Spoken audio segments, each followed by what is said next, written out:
Dr. Amanda Price rubbed her tired eyes and looked at the computer screen again. She had been working at the National Radio Astronomy Observatory for 12 hours straight. The night shift was quiet, and most of her colleagues had gone home. Only the hum of machines and the soft glow of monitors kept her company in the dark control room. Amanda was listening to space. Her job was to catch radio signals from distant stars and galaxies. Most of the time, she heard nothing but random noise from the universe. But tonight was different. Something strange was coming through the speakers. She adjusted the controls and listened more carefully. The signal was not like anything she had heard before. It had a pattern like music, but it was not music. It sounded like someone was trying to send a message. Amanda recorded the signal and played it back several times. Each time, she noticed something new. The pattern repeated every few minutes, but it was not exactly the same each time. Small changes appeared in the signal as if someone was updating the message. Her heart started beating faster. In 15 years of searching for life in space, Amanda had never found anything like this. The signal was too organized to be natural. It had to come from something intelligent. She picked up her phone and called Dr. Kevin Martinez, her closest friend and colleague. Kevin was at home, probably sleeping, but Amanda knew he would want to hear about this. "Kevin, you need to come to the lab right now," Amanda said when he answered the phone. Her voice was shaking with excitement. "Amanda, it's 2 a.m. "What's wrong?" Kevin asked, sounding sleepy. "I found something. I think I found them. I think I found aliens." There was silence on the other end of the phone. Then Kevin laughed. "Amanda, you're tired. You've been working too long. Go home and get some sleep." "I'm serious, Kevin. The signal is artificial. It has patterns that only an intelligent species could make." "You have to see this," Kevin sighed. "Okay, I'll be there in 20 minutes. But if this is just space static, I'm going to be very angry." Amanda hung up and went back to studying the signal. She ran it through different computer programs, trying to understand what it meant. The more she analyzed it, the more convinced she became that it was not from Earth. The signal was coming from a point in space about 4 light-years away. It was in the direction of the nearest star system, but it was not coming from the star itself. It was coming from empty space, as if something was floating there, sending messages. Kevin arrived at the observatory wearing old jeans and a wrinkled shirt. His hair was messy, and he looked annoyed about being woken up. But when he saw Amanda's face, his expression changed. "Show me," he said simply. Amanda played the recording for him. Kevin listened with his eyes closed, concentrating on every sound. When the recording ended, he opened his eyes and looked at her. "Play it again," he said. They listened to the signal 5 more times. Kevin made notes on a piece of paper, drawing patterns and numbers. Finally, he put down his pen and looked at Amanda. "You're right," he said quietly. "This is not natural. Someone is broadcasting this signal." "But who?" Amanda asked. "And why?" Kevin stood up and walked to the window. Outside, the night sky was clear and full of stars. "I don't know. But we need to find out." For the next 3 hours, Amanda and Kevin worked together to analyze the signal. They discovered that it was not just one message, but many messages layered on top of each other. It was like listening to several radio stations at the same time. As the sun began to rise, they made a breakthrough. Kevin found a way to separate the different layers of the signal. When he did, they could hear individual voices speaking in a language they had never heard before. "My God," Amanda whispered. "There are people talking. Alien people." The voices were discussing something important. Even though Amanda and Kevin could not understand the words, they could hear the urgency in the speakers' voices. The aliens sounded like they were making plans. "We need help," Kevin said. "We need someone who can break codes and translate languages." Amanda nodded. "I know someone, Dr. Lisa Harper from the NSA. She's an expert in cryptography and communication analysis," they called Lisa, who was skeptical at first. But when she heard the recordings, she became very interested. She arrived at the observatory 2 hours later with a team of specialists and advanced computer equipment. Lisa was a small woman with short brown hair and sharp eyes. She spoke quickly and moved with purpose. Within minutes, she had set up her equipment and begun analyzing the alien signals. "This is incredible," Lisa said as she worked. "The mathematical structure of their language is completely different from any human language. But there are patterns here that I can work with." While Lisa worked on the language problem, Amanda and Kevin continued monitoring the signals. They discovered that the aliens were broadcasting from multiple locations in space. It was not just one ship, but an entire fleet. "How many ships do you think there are?" Amanda asked Kevin. Kevin looked at his calculations. "Based on the signal strength and the different transmission points, I would guess at least 50 ships, maybe more." 50 ships, Amanda repeated. "That's a lot of aliens." As the day went on, more people arrived at the observatory. Government officials, military officers, and scientists from around the world came to see what Amanda had discovered.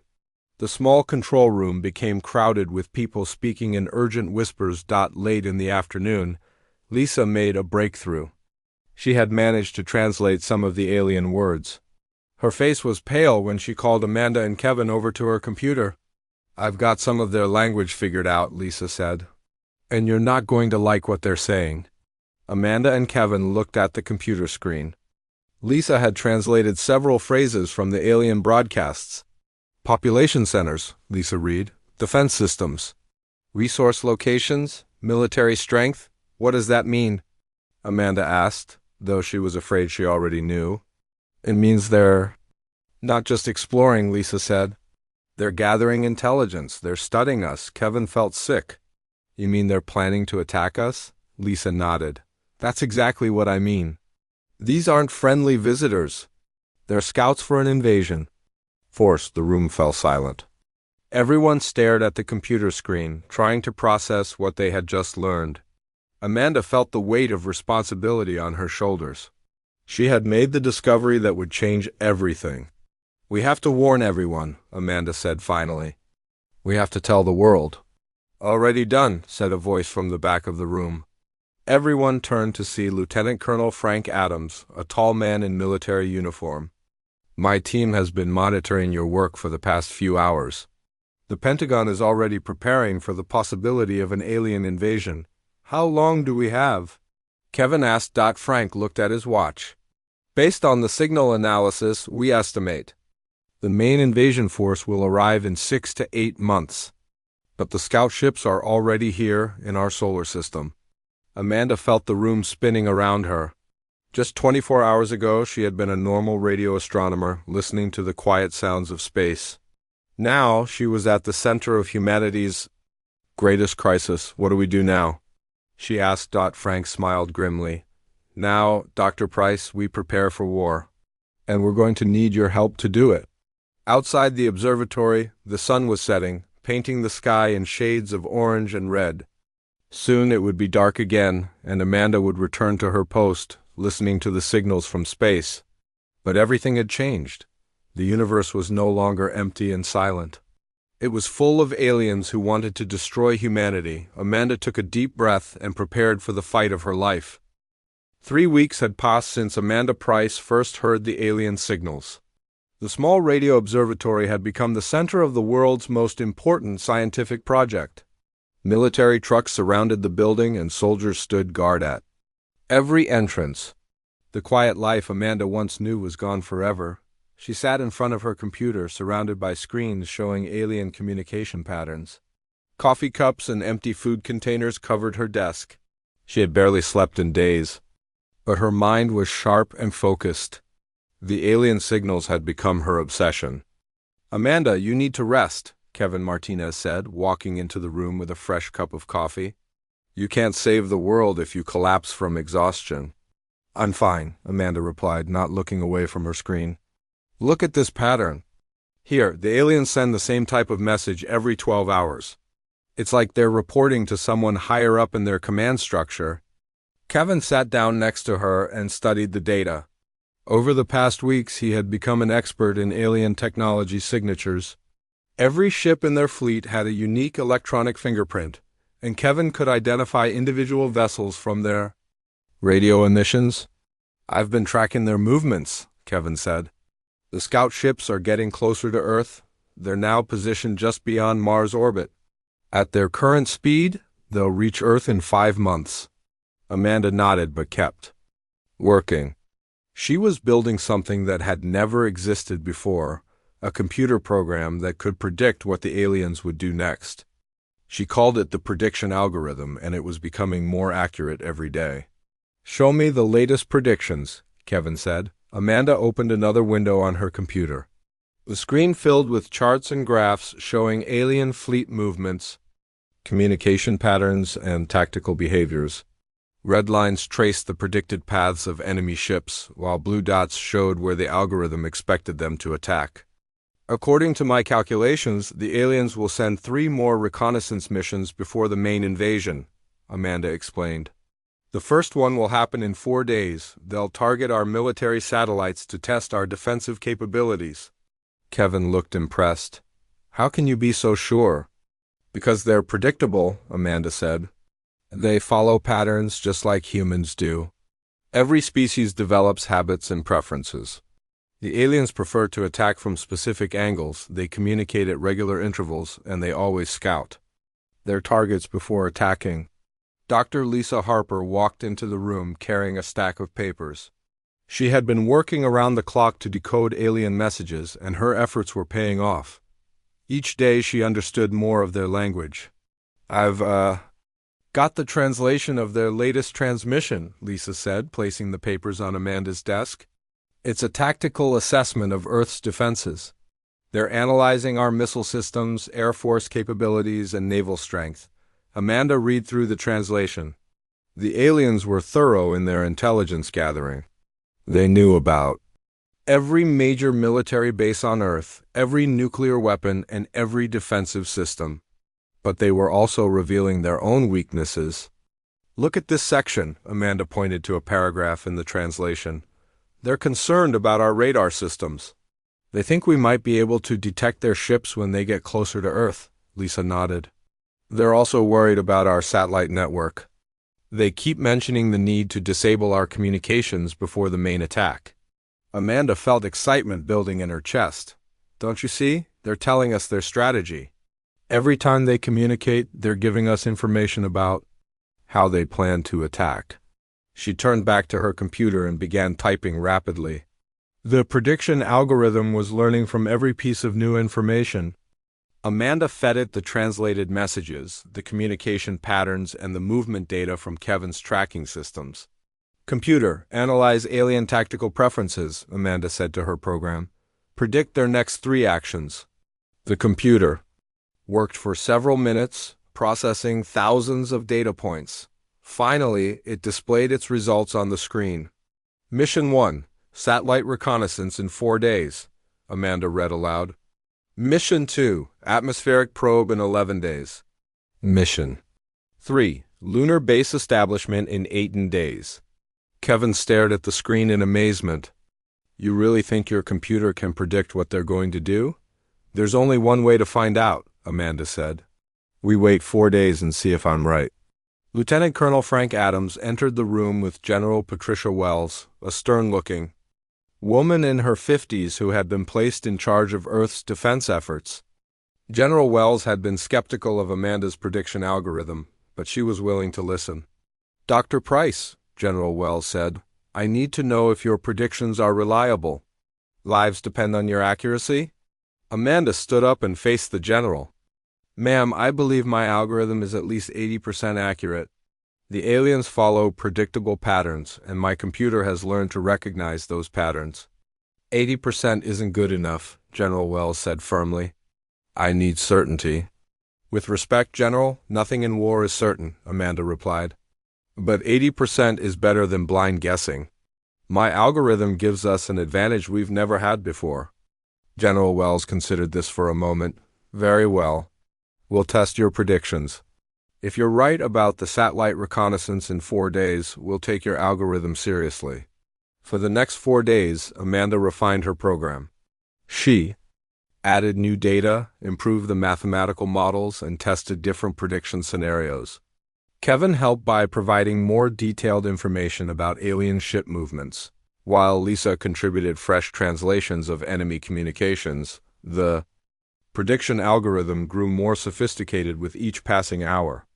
It began to recognize subtle patterns that even Amanda had missed.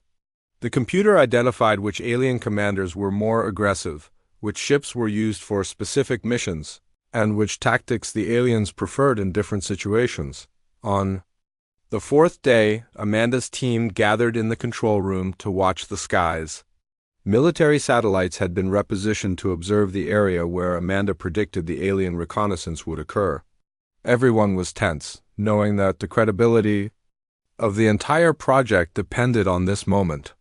2 hours until the predicted time, Kevin announced. Checking his watch, Amanda stared at her computer screen, watching the real-time data feeds from space. Her algorithm showed a 93% probability that 3 alien scout ships would approach Earth's satellite network within the next 2 hours. "Contact," Lisa suddenly called out. "I'm receiving alien communications. 3 ships are breaking away from the main fleet." Amanda's heart pounded. Her prediction was coming true. "They're heading directly for our satellite cluster above the Pacific Ocean," Kevin reported, monitoring the tracking systems. "Just like your algorithm predicted." General Wells walked over to Amanda's workstation. "Dr. Price, I owe you an apology. Your algorithm appears to be working." "Thank you, General. But this is just the beginning. We need to prepare for their next 2 missions." Over the following weeks, Amanda's predictions continued to prove accurate. The aliens conducted their atmospheric probe exactly when and where the algorithm predicted. They established a small base on the far side of the moon. Again, following Amanda's projections. With each successful prediction, confidence in the algorithm grew. Military commanders began using Amanda's forecasts to position defensive forces. Satellite networks were relocated based on her warnings. Fighter squadrons were scrambled to intercept alien scouts before they could complete their missions. The prediction algorithm was becoming humanity's secret weapon. But Amanda knew the aliens were also learning from each encounter. Their patterns were becoming more complex, their communications more encrypted, and their tactics more unpredictable. "They're adapting," Amanda told Kevin one evening as they studied the latest data. "They know we're interfering with their reconnaissance missions. They're changing their behavior to counter our responses." Kevin nodded grimly. "It's like a chess game. We make a move, they make a counter move." "Exactly. And that means my algorithm needs to evolve too. It needs to predict not just what they want to do, but how they'll change their plans when we interfere." Amanda went back to work with renewed determination. The fate of humanity depended on staying one step ahead of the alien invaders. Her algorithm was good, but it needed to be perfect. The real invasion was still months away, and every day counted. As she typed new code into her computer, Amanda felt the weight of responsibility on her shoulders. She was no longer just a radio astronomer listening to space. She was humanity's strategic advantage in the coming war. The morning sky looked different now. Amanda Price stood at the window of the observatory, watching the sunrise paint the horizon in shades of gold and orange. But her eyes were not focused on the beauty of Earth's sky. She was thinking about the massive alien ships that her algorithm had detected moving toward Earth. After 2 months of successful predictions, Amanda's team had become the most important scientific group on the planet. World leaders called them daily for updates. Military commanders planned their strategies based on Amanda's forecasts. The small observatory had become the nerve center of humanity's defense. "Amanda, you need to see this," Kevin Martinez called from his workstation. His voice carried a tone of concern that made Amanda's stomach tighten. She walked over to Kevin's computer, where multiple screens showed the alien fleet's current position. The ships were no longer hiding in the outer solar system. They had moved to a position just beyond Earth's orbital defense range, close enough to be seen with powerful telescopes. "They're showing themselves," Amanda said quietly. "This is it, first contact." Dr. Lisa Harper looked up from her translation work. "I've been monitoring their communications all morning. They're preparing to send a message to Earth, a message meant for us to understand." Amanda felt her heart racing. For months, they had been listening to the aliens' private conversations. Now the aliens were ready to talk directly to humanity. My algorithm predicts they'll attempt contact within the next 6 hours, Amanda said, checking her computer.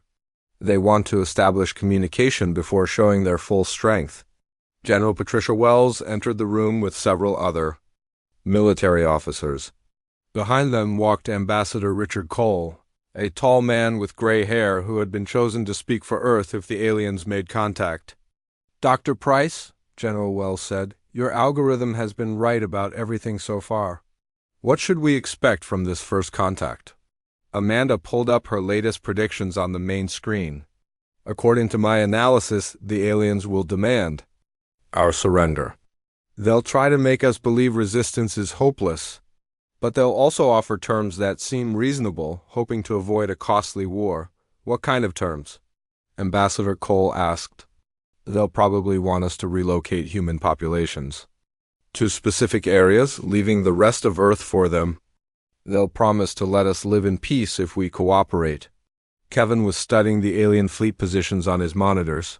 "I count 47 ships so far. They're arranged in a defensive formation, but they're not hiding their weapons. They want us to see how powerful they are." Lisa suddenly stood up from her workstation. "I'm getting a transmission.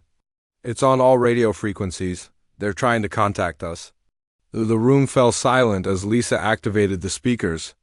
A voice filled the air, speaking in perfect English but with a strange accent that sounded like multiple people talking at once. "People of Earth," the voice said, "we are the Zephyrians.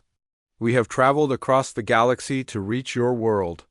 We do not wish to harm you, but your planet contains resources that we need." Amanda felt a chill run down her spine.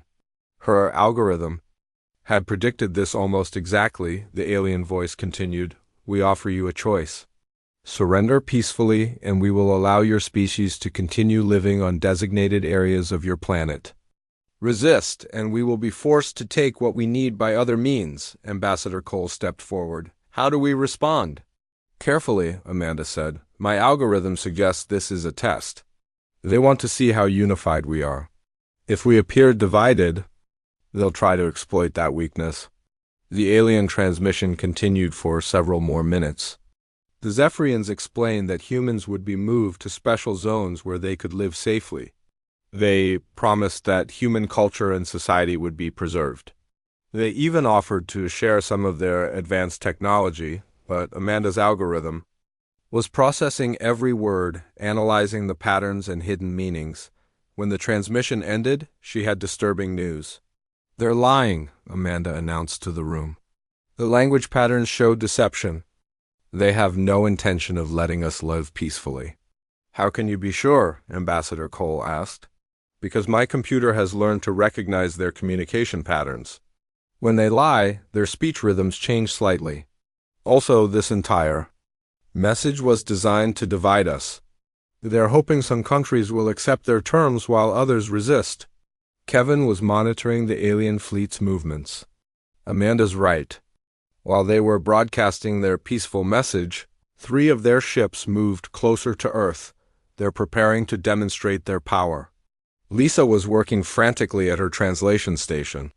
"I'm intercepting their internal communications.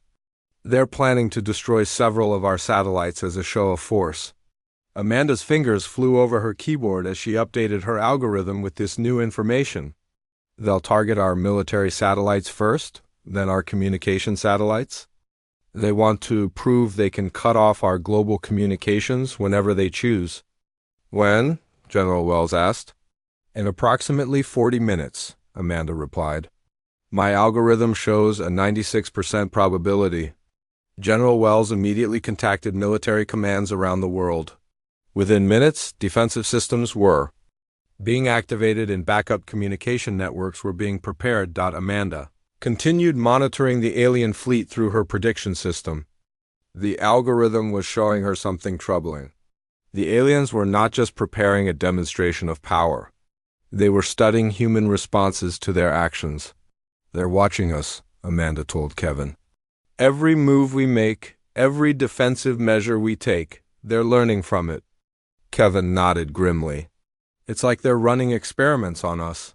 They want to understand how we think and how we fight. Exactly 40 minutes later, brilliant flashes of light appeared in the sky as alien weapons destroyed 6 military satellites.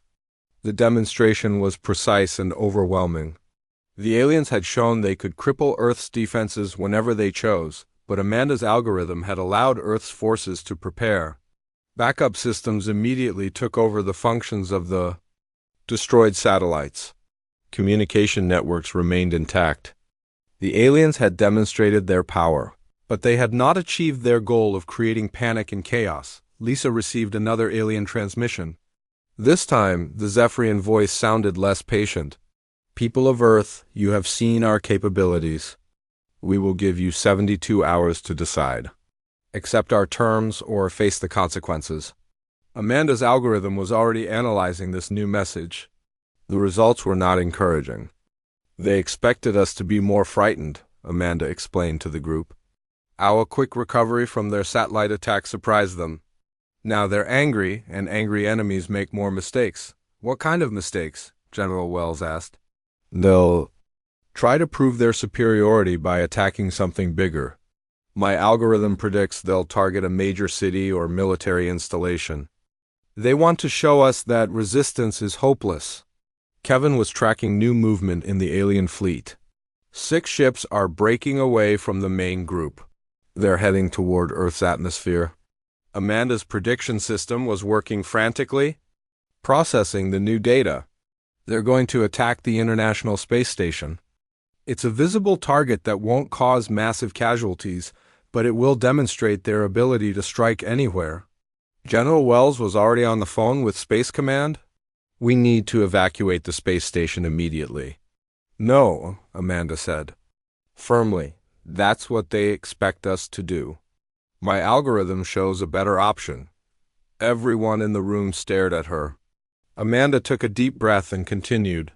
"The alien ships approaching the space station have a weakness. They're using a tight formation that makes them vulnerable to concentrated fire.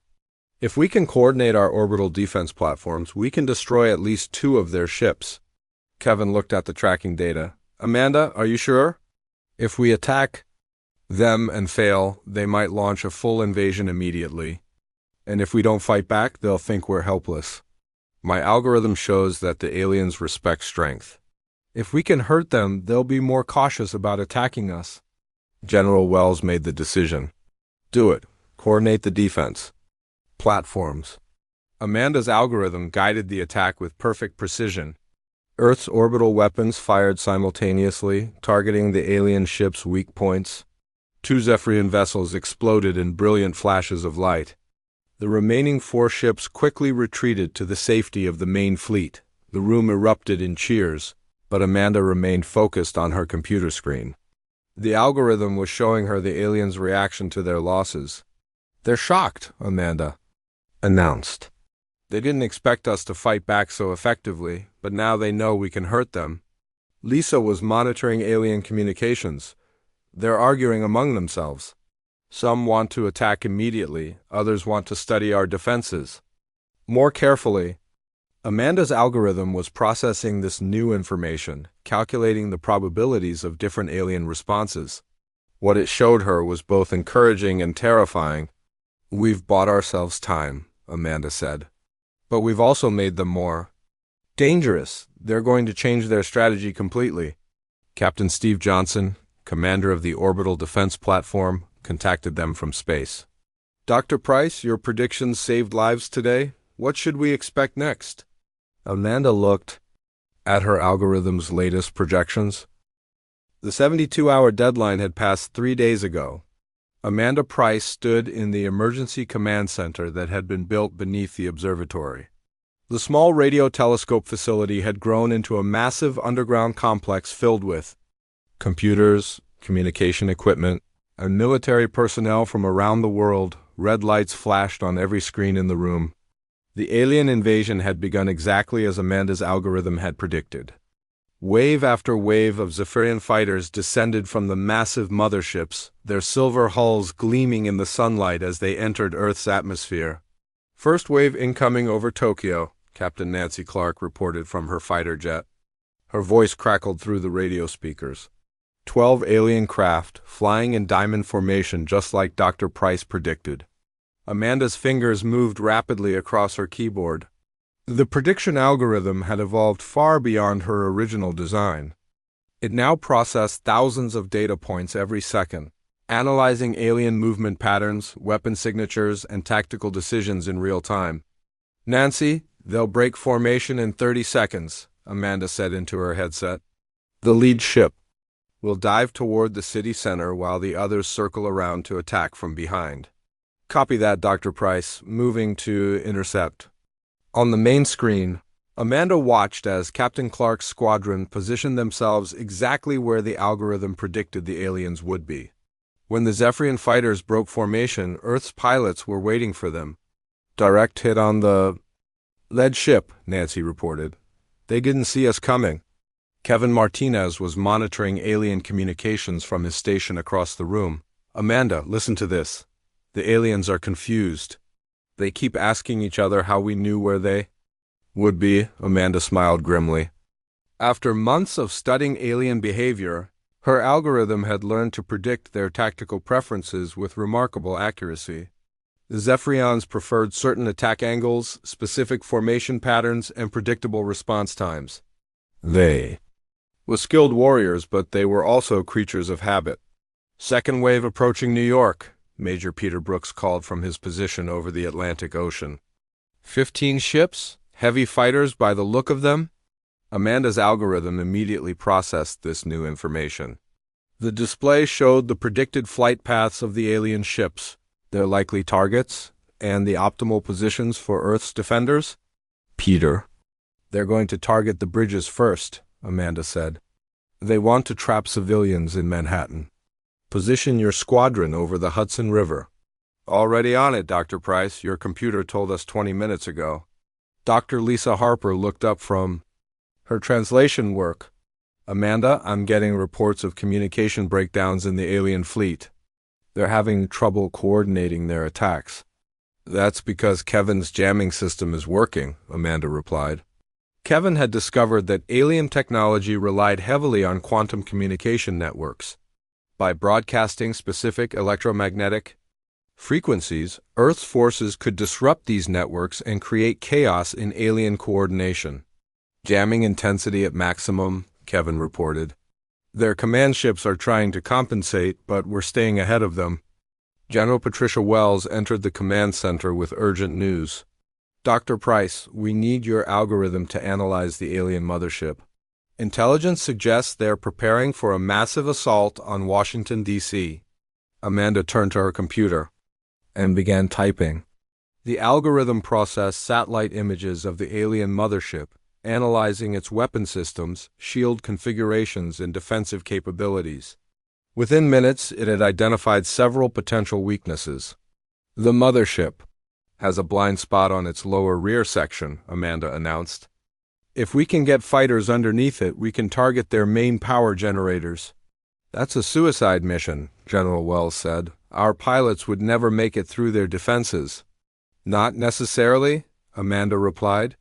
My algorithm shows that the aliens rotate their defensive patrols every 18 minutes. There's a 4-minute window when the lower section is less protected. Captain Steve Johnson's voice came through the radio from the orbital defense platform. Dr. Price, we're tracking massive energy buildup in the mothership's main weapons. They're preparing to fire on major population centers. Amanda's algorithm immediately began calculating the mothership's targeting priorities. The results appeared on her screen within seconds. They're going to hit Los Angeles first, then Chicago, then London, Amanda said. Steve, can your orbital platforms target their main weapon? Negative. We don't have enough firepower to penetrate their shields, Amanda's mind raced. The algorithm was showing her something important. The aliens were making a critical mistake. In their attack pattern, wait, Amanda said suddenly. They're concentrating all their power on the main weapon. That means their shields are weaker right now. She quickly updated her algorithm with this new information. The computer processed the data and revealed a surprising opportunity. All squadrons, listen carefully. Amanda announced on the general communication channel. The mothership is vulnerable for the next 6 minutes. I'm sending you the exact coordinates for a coordinated strike. Fighter pilots from around the world received Amanda's targeting data. American, British, Chinese, Russian, and Indian pilots worked together, following the algorithm's precise instructions. Strike Team Alpha, approaching from the east, reported Squadron Leader David Chun from his Chinese fighter. Strike Team Beta, coming in from the west, called out Flight Lieutenant Sarah Wilson from her British aircraft. Amanda watched the attack unfold on her screens. The algorithm had predicted the exact moment when the alien defenses would be at their weakest. Earth's fighters struck simultaneously, their missiles hitting the mothership's shield generators at precisely the right angle. Direct hits on multiple shield generators, Steve Johnson reported from orbit. The mothership's main shields are down. The alien mothership, massive and seemingly invincible just moments before, suddenly found itself defenseless. Earth's orbital platforms opened fire with everything they had. Powerful energy beams struck the alien vessel, causing explosions that lit up the sky. The mothership is retreating, Kevin announced. They're moving back toward the outer system. But Amanda's algorithm was already showing her the next phase of the alien plan. The Zephyrians were not giving up. They were regrouping for a different kind of attack. They're going to try ground assaults, Amanda said. My algorithm predicts they'll land troops in isolated areas and try to establish bases. Lisa was monitoring. Alien communications, you're right. They're talking about landing sites in the Australian outback, the Canadian wilderness, and the Sahara Desert. Amanda's algorithm processed this information and revealed the aliens' strategy. They planned to establish hidden bases far from major population centers, then launch surprise attacks when Earth's forces were least prepared. General Wells, we need to evacuate civilians from the predicted landing zones, Amanda said. My algorithm shows exactly where they'll try to land. How accurate are your predictions? General Wells asked. 98%, Amanda replied. The aliens are following a standard invasion protocol. They're being predictable again. Over the next several hours, Earth's forces used Amanda's predictions to prepare for the alien ground assault. Military units were positioned at the predicted landing sites. Civilian populations were evacuated from danger areas. Supply lines were established to support extended ground combat. When the alien landing ships finally descended from orbit, Earth's forces were ready. The Zephyrians found themselves facing prepared defensive positions instead of the surprised, scattered resistance they had expected. Ground forces engaging alien troops in Sector 7, reported Colonel Mike Thompson from the Australian outback. They walked right into our trap. Amanda's algorithm guided the ground battle with the same precision it had shown in the air combat. It predicted alien troop movements, identified their preferred tactics, and revealed weaknesses in their ground forces. The aliens are stronger than humans in direct combat, Amanda explained to the command staff, but they're not used to fighting an enemy that can predict their moves. They keep walking into our ambush. Kevin was monitoring the overall battle situation. Alien casualties are much higher than expected. They're starting to retreat from several ground positions. Lisa intercepted an urgent alien communication. Their field commanders are requesting reinforcements.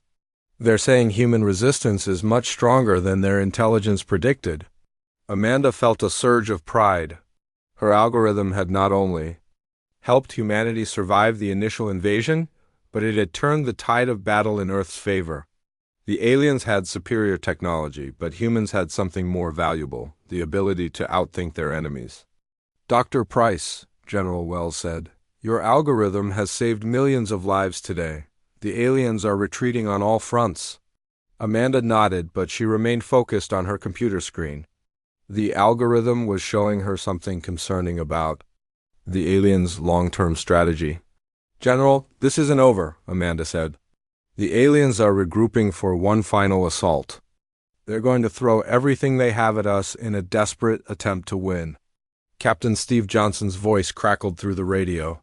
Dr. Price, we're detecting massive energy signatures from the alien fleet. They're powering up weapons we've never seen before. The command center buzzed with urgent activity as Amanda Price stared at her computer screen. The prediction algorithm was showing something that made her heart race with both fear and excitement. The alien fleet was gathering for one massive, final attack, but they were also making their biggest mistake yet. All ships are converging on a single formation, Amanda announced to the room. They're abandoning their scattered approach and putting everything into one concentrated assault. Kevin Martinez looked up from his monitoring station. That doesn't sound like good news for us. Actually, it is, Amanda replied, her fingers flying across the keyboard. When they spread out, we couldn't hit them all at once. But now they're grouping together, which makes them vulnerable to a coordinated attack. General Patricia Wells walked over to Amanda's workstation. Dr. Price, our intelligence suggests the aliens are preparing to use some kind of planet-killing weapon. If that's true, we might not get a second chance to stop them. Amanda's algorithm processed this new information along with thousands of other data points. The alien fleet was positioning itself in a perfect sphere formation around their command ship. It was an impressive display of military precision, but it was also exactly what Amanda's computer had predicted they would do. They're following their standard protocol for total planetary destruction, Amanda explained. The algorithm shows they've used this same formation on other worlds they've conquered. Dr. Lisa Harper was working frantically at her translation. Station. Amanda, I'm intercepting communications from their fleet commander. He's angry about their losses and wants to end this war quickly. What exactly is he saying? General Wells asked. Lisa read from her translation notes. He's calling humans an unexpected threat. He says our ability to predict their moves makes us too dangerous to leave alive. Amanda felt a cold chill run down her spine, but also a spark of pride. The aliens feared humanity's intelligence more than their weapons. Kevin, how's our jamming system holding up? Amanda asked. Working perfectly, Kevin replied. Their communications are still disrupted. But Amanda, look at this energy reading. Whatever weapon they're charging up, it's unlike anything we've seen before?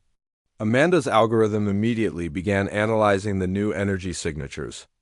Within minutes, it had identified the weapon type and calculated its destructive potential. It's a gravitational weapon, Amanda said, her voice barely above a whisper. They're going to try to collapse our moon's orbit into Earth. The room fell silent. Everyone understood the implications. If the aliens succeeded, it would destroy all life on the planet. How long do we have? General Wells asked. Amanda's computer processed the charging time and orbital mechanics. 4 hours until the weapon reaches full power. But the algorithm shows us something important. The weapon requires all their ships to maintain perfect formation. If we can break that formation, the weapon becomes useless. Captain Steve Johnson's voice crackled through the radio from the orbital defense platform. Dr. Price, we're ready to coordinate with all Earth forces. What's the plan? Amanda's algorithm had been working on this problem for the past hour, running millions of calculations to find the perfect solution. Now it displayed the answer on her screen. We need to hit them from multiple directions simultaneously, Amanda explained. The algorithm shows their formation has weak points at specific coordinates. If we strike all the weak points at the same moment, their entire formation will collapse. That's going to require perfect timing, Kevin said. We're talking about coordinating attacks from orbit, atmosphere, and ground-based systems across the entire planet. The algorithm can handle it, Amanda said confidently. It's learned their patterns so well that it can predict their responses to the microsecond. General Wells was already coordinating with military commands around the world, fighter squadrons, from every nation prepared for the largest coordinated attack in human history. Orbital platforms charged their weapons. Ground-based missile systems locked onto their targets. All forces report ready, General Wells announced. Dr. Price, it's your show. Amanda took a deep breath and activated the algorithm's combat coordination mode. Her computer screen filled with tracking data for thousands of human weapons and alien ships. Red lines showed predicted alien movements, while blue lines traced the optimal attack paths for Earth's forces. Countdown begins in 10 seconds, Amanda announced on the global communication channel. All units follow the algorithm's targeting data exactly. 10.9. Amanda counted down, watching as the algorithm made final adjustments. To the attack plan, 3.execute. The space around Earth erupted in the largest battle in human history. Fighter pilots followed Amanda's precise flight paths, striking alien ships at their predicted weak points. Orbital platforms fired massive energy beams at calculated angles. Ground-based missiles launched in perfect synchronization. Direct hits on sectors 4 and 7, Captain Nancy Clark reported from her fighter. The alien formation is starting to wobble. Sector 12 showing massive damage, added Major Peter Brooks. Their defensive fire is scattered and uncoordinated. Amanda watched her algorithm track the battle in real time. Every shot, every movement, every alien response was exactly as the computer had predicted. The aliens' perfect formation was crumbling under the precisely coordinated assault. Their gravitational weapon is losing power, Kevin announced. The formation collapse is affecting their energy distribution, but Amanda's algorithm was showing her something else. The alien fleet commander was about to make one last desperate move. All units, prepare for emergency evasion, Amanda shouted into her headset. The command ship is going to self-destruct in 30 seconds. The alien commander, realizing that defeat was inevitable, decided to take as many human ships with him as possible. The massive command vessel began glowing with dangerous energy as its reactor prepared to overload. All fighters, clear the area. Immediately, Amanda ordered. Orbital platforms, maximum power to shields. The algorithm guided Earth's forces away from the blast zone with perfect precision. When the alien command ship exploded, it created a brilliant flash of light that could be seen from the planet's surface. But no human vessels were caught in the destruction. Command ship destroyed, Steve Johnson reported from orbit. Remaining. Alien ships they're retreating. Amanda watched her screen as the surviving Zephyrian vessels broke formation and began moving away from Earth. The algorithm tracked their movements and confirmed what everyone hoped to hear. They're leaving the solar system, Amanda announced. The invasion is over, cheers erupted throughout the command center. People hugged each other and celebrated the impossible victory. But Amanda remained focused on her computer, making sure the aliens were truly gone. Lisa was monitoring the final alien communications. Their fleet commander is dead, and the surviving ships are reporting back to their homeworld. They're saying that humans are too dangerous to conquer. What exactly are they telling their people? General Wells asked. Lisa smiled as she read. The translation. They're saying that Earth is defended by beings who can see the future. They're recommending that no Zephyrian ship ever approach this system again. Amanda finally allowed herself to smile. Her algorithm had done more than just help humanity survive. It had created a reputation that would protect Earth for generations to come. Kevin, start monitoring deep space communications, Amanda said. I want to make sure they keep their word about staying away. Already on it, Kevin replied. Amanda, I'm detecting something interesting. Other alien civilizations are picking up the Zephyrian reports.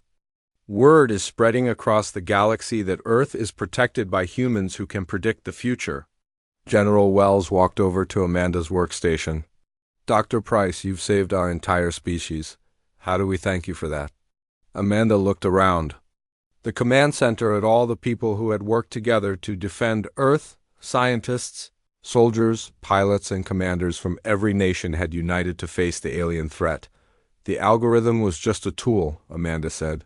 What saved us was human cooperation, determination, and intelligence. The aliens had better technology, but we had something they couldn't understand or defeat. What's that? General Wells asked. The ability to learn, adapt, and think ahead, Amanda replied. That's what makes humans special. That's what will always protect us. As the alien fleet disappeared into the depths of space, Amanda began working on her next project. The prediction algorithm would be expanded into a permanent space defense network, monitoring the galaxy for any signs of hostile alien activity. Earth was safe, but Amanda knew that humanity's greatest adventures were just beginning. With the ability to predict and prepare for any threat, humans were ready to explore the stars and take their place among the civilizations of the galaxy. The small radio astronomer who had once listened quietly to the sounds of space had become the guardian of an entire world, and her algorithm would ensure that Earth would never again be caught unprepared by visitors from the stars.